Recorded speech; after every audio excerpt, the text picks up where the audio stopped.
Do you believe that Will has been faithful to you? Will has 110% been faithful to me. There is not, and it's not, you know, I think there's this whole narrative that I want to be a lawyer's wife and I want to live a certain lifestyle. And I'm so dead set on being a lawyer's wife that I don't care if Will cheats on me. Like Emmy wants to jump a social class.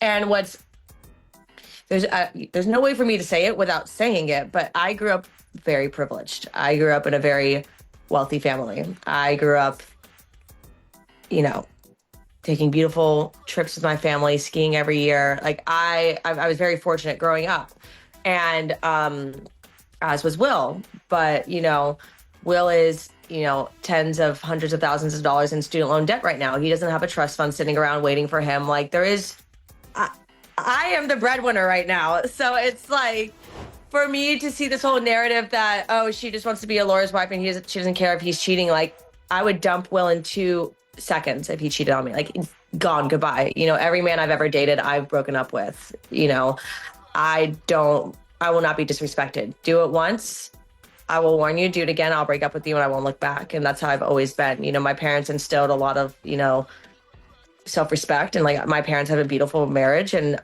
I have very high standards, and if you don't meet those, I'll find someone who does. And that's how I've always been. So no, I do not believe Will cheated on me at all for 1 second. Is the plan still 2027, married, baby? Is that still like what you is that what, still what the year plan? is it? Is it 2025? Well, you know, I know everyone probably thinks that I eat, sleep, breathe, you know, planning my engagement and like when I'm going to get pregnant and like when I'm fertile and stuff. I swear I don't. Like, I'm only 26. I do not think about this every breathing moment of the day.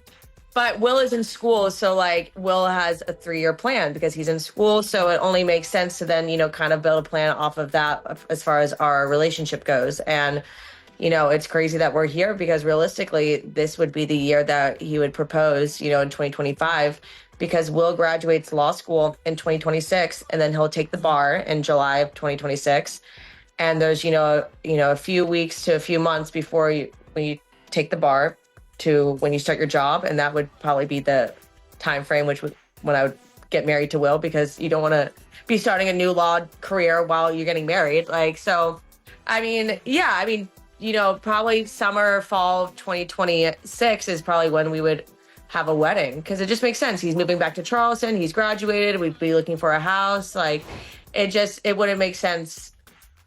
You know, we also been dating for a long time. Like, it will have been, you know, we've been dating for 3 years. It'll be 4 years in, you know, October. So it's a long time. So, you know, it's not like this is a crazy out of the blue, like it's been 4 months, let's get married. Like it's been three is going to be going on 4 years. Like, you know. So we expect a ring in 2025 is what you're saying. Yes. By the end of this year, I mean, it would just make the most sense. But, you know, I always say that's between Will and my dad, you know. Plans always change.